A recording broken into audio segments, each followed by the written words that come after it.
I, like many of you who clicked on this video, have very fond memories of Teen Titans. It was right up there with my favorites back when I was a kid, like Teenage Mutant Ninja Turtles and SpongeBob. However, it was also one of those series that I never saw through to completion. I just managed to catch snippets here and there as I never bought the DVDs or recorded these bad boys on VHS. So I figured, considering that the Teen Titans Go to the Movies movie just made its way into theaters and it looks like there's a decent chance that the older style of Teen Titans may actually be returning, it's about time that I talk about this series, and it's also time to actually watch through the whole thing for the first time. So the basic question here is quite obvious. Is Teen Titans actually any good, or is this just one of those cases where my younger self liked something really bad and I just never went back to double check what I was into? Because I can't trust my younger self. When I was a kid, I went to see Thomas and the Magic Railroad 5 times while it was still in theaters, so yeah, I don't think I'll ever be able to fully trust myself after something like that. Unfortunately, we will need to start with the bad stuff, because Season 1 starts off, well, let's just say subpar for now, but that's actually a little bit too nice. It's pretty terrible at the start. First off, I'd always assumed that as a kid I just missed the first episode of the series, that I missed the part where the whole gang was introduced and came together, but that isn't the case. They're all together in the first episode, and it actually begins with a fight scene. While some may have the context of the comics, I'm willing to bet that most kids went into this show blind, that they didn't even know much about Robin, and that they really didn't know anything about Beast Boy, Raven, Starfire, or Cyborg. I was the same, and beyond experiences I remember with this show as a kid, I still am the same. I don't know these characters, and they definitely needed some introduction. That's not to say that we needed an origin story for all of them or anything like that, but some context before they get thrown into a fight would have been a bit nice, especially considering that this fight is going to result in an argument amongst team members. This conflict is particularly difficult to get invested in for the first episode of a TV series because, well, we don't know anything about them. We don't know how close they are already, never mind information about them individually. So when Cyborg and Robin get into a huge argument over the fact that they messed up and let a criminal escape, I was left wondering whether they are prone to fighting all the time, or if they usually get along well, or what exactly their relationship is like. Frankly, I think it was really silly to start off the show with this type of conflict.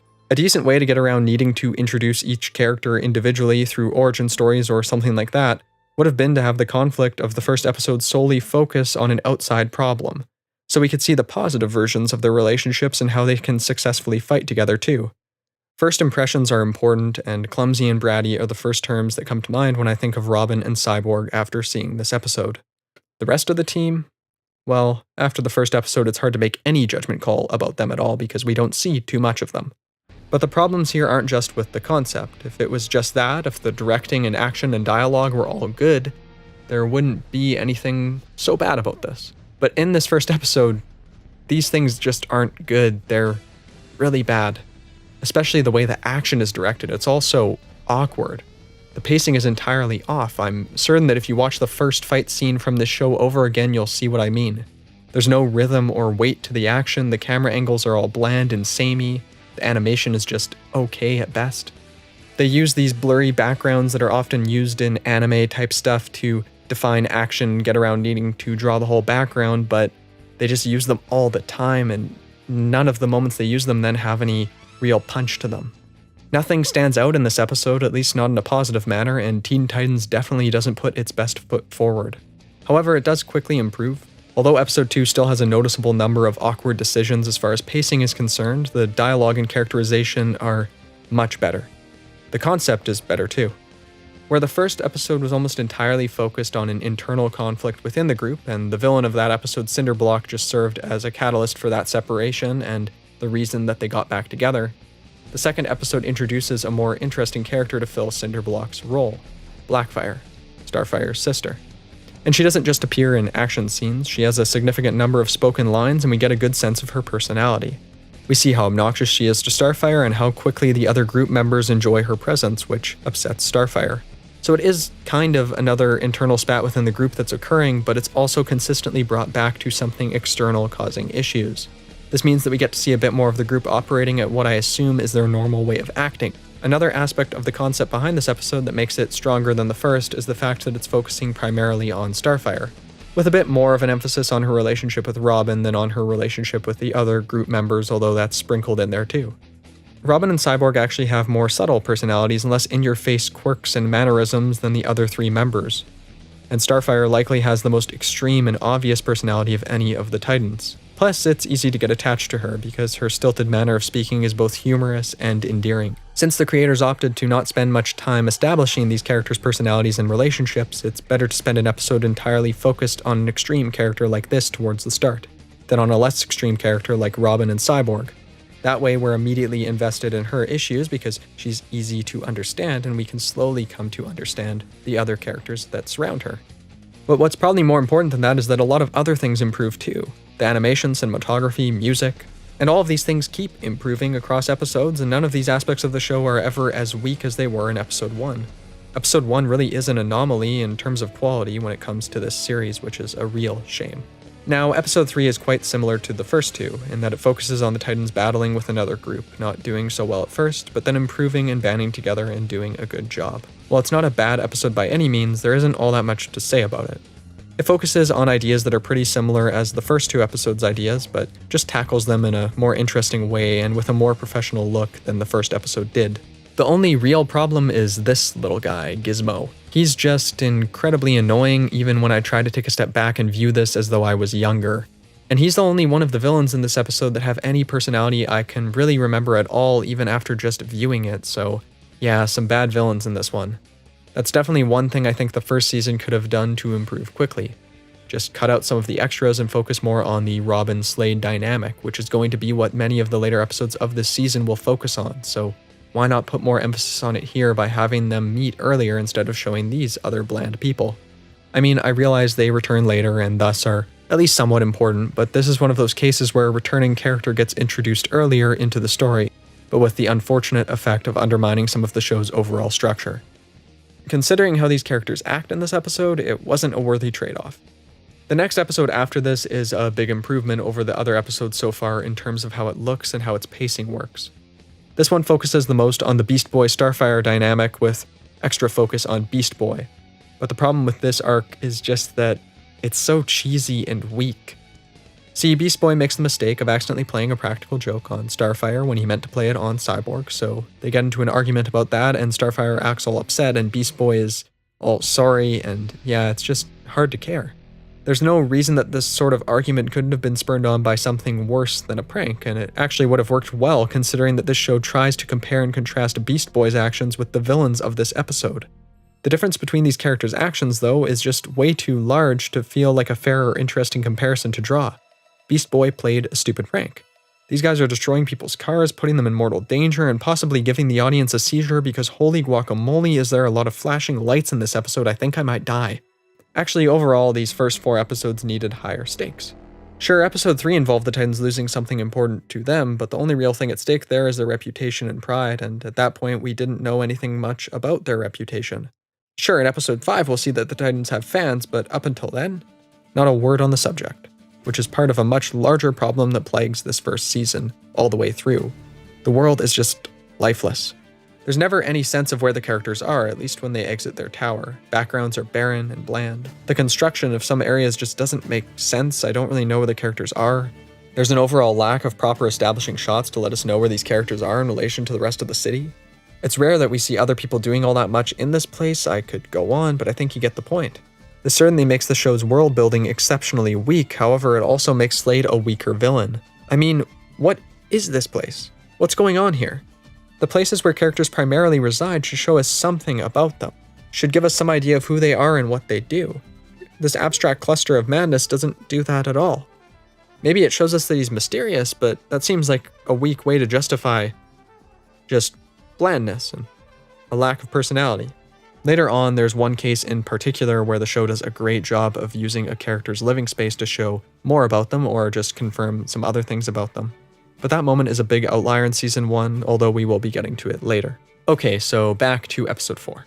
While the stakes between the Titans aren't all that high, they do get a lot higher as far as the villain's plan here is concerned, where he wants to use thunder and lightning's abilities to create this giant fire monster that's going to burn everyone's homes down. Yeah, it's pretty odd, but it works well enough since it does have a sense of permanency to it. If the Titans lose, this will have a huge, long-lasting effect not only on themselves, but also on other people around them. Unfortunately, the primary lesson of this episode, the lesson that a joke isn't necessarily just a joke and that it can hurt people, rings hollow and typical to my older ears. but I can appreciate that it might have had an effect on a young child that liked to terrorize their parents by throwing water balloons at them or something, so yeah, I won't dig into that too much, even though it would have been better to show a more nuanced and interesting version of that lesson. Now, episode 5 does something that should have happened in episode 1, but either way, I'm happy that it happened. We see the Titans having fun and actually acting like teenagers, just goofing around and throwing a ball, and the best part of it all is that they're using their abilities too. So we get to see that they like to use their abilities to have fun. It's also the first time that we see that the Titans have any fans, so overall this manages to feel like the first peek into their normal lives, into the moments where there isn't any trouble. Again, this is good because it's important to establish the baseline of our characters' relationships before throwing it all out of whack. This episode also features another decent conflict where Fix-It finds Cyborg and wants to make him entirely robotic. The potential permanency of this conflict is what makes it stand out. If Cyborg is made entirely into a robot, there's a chance that he'll never be able to regain his human parts. Of course, it's obvious that the show probably isn't going to go that route, but having the possibility open allows for a certain amount of tension. However, there is one thing in particular that confuses me about this episode. The whole reason Cyborg gets captured by Fix-It is because he's being stubborn and is unwilling to accept that, because of his robot half, he'll sometimes need to charge up and not be involved in the action. This establishes Cyborg's robot half as something that he dislikes a lot, as something he may want to get rid of, but the conflict of this episode is that Fix-It wants to make him completely robotic and Cyborg also doesn't want that. That doesn't really show us much about his character. I mean, wouldn't it make more sense to start off with Cyborg being upset with his human parts for some reason and wishing he could get rid of those, only to encounter someone who can give that to him and realizing what a terrible thing it would be to lose that part of himself? Or maybe he can encounter someone that is going to remove all of his robotic parts and he realizes that that would take away part of what makes him special. Either one of those would have worked, but this doesn't. The show establishes a problem and then follows through with it in a really odd way, without really developing Cyborg's character in a meaningful manner. I know. You're probably tired of hearing me complaining about this show that you really enjoyed, or maybe still really enjoy, or maybe you aren't. Either response is fair, but now it's time to talk about what is easily my favorite episode of Season 1, Nevermore. In this episode, Raven essentially becomes the ultimate edgelord, and a lot about herself and the other characters is revealed or accentuated. First, there's Robin, whose most likable character trait is emphasized here. If Raven wants to be alone, he's going to let her be alone. This is similar to how he went to talk with Starfire when she was acting upset in episode 2. If there's nothing bad going on, he's a very conscientious person and willing to trust his friends and do as they ask, or to pay a lot of attention to how they're feeling. Starfire, meanwhile, is incredibly nice, but in an aggressive way. She can hardly be held back when she wants to check if Raven is okay. Beast Boy and Cyborg, meanwhile, are pretty nosy when it comes down to it and end up perusing Raven's room. When I said that there's one moment in particular where the show uses its setting to show something about its characters, I was talking about this. Because her room is just perfect for her. Honestly, it looks like a demonic wonderland and I love it. But these are really just the surface elements of this episode. What makes it genuinely great is its exploration of Raven's psyche, where we see that the inside of her mind is a decimated black space with cracked rocks floating about. However, when someone wants to walk across the rocks to explore more about her, they form together into a path that the characters can walk along if they dare to get to know her better. Here we see something that is going to be more obviously shown later. Raven wants people to know who she is. She's even willing to set up a path for them to do so, but she's also constantly afraid of what will happen if people know her, if people see the other sides of her that she keeps in check. As such, these creepy birds attack Beast Boy and Cyborg and tell them in weird, childish voices to turn back, and as a kid I probably would have pooped my pants. Then we get to see the various other Ravens, all of them differing in color scheme and personality from the real Raven. First off, the fact that her color palette can be completely changed and that she can still be recognizable and look appealing is a testament to how great and simple her design is. Second, this is the best way to show us her character while getting around her personality. After all, if she were to sit down and tell the other characters, sometimes I feel these feelings, it would just be weird. That's not how she is or how she acts. So the writers chose to have the characters go inside her head to discover her that way, which is also more interesting regardless of her personality. What I mean is that I'd rather have creative character development of this sort even with a character like Beast Boy, who is likely to say what he's feeling. Because this is showing us, not telling us. We're seeing who she is. We're seeing that she's complex. My favorite part of this episode is when Beast Boy and Cyborg get trapped in a maze within Raven's mind, and a sad version of Raven appears and says, I can show you the way, but when we reach the end, you won't like me anymore.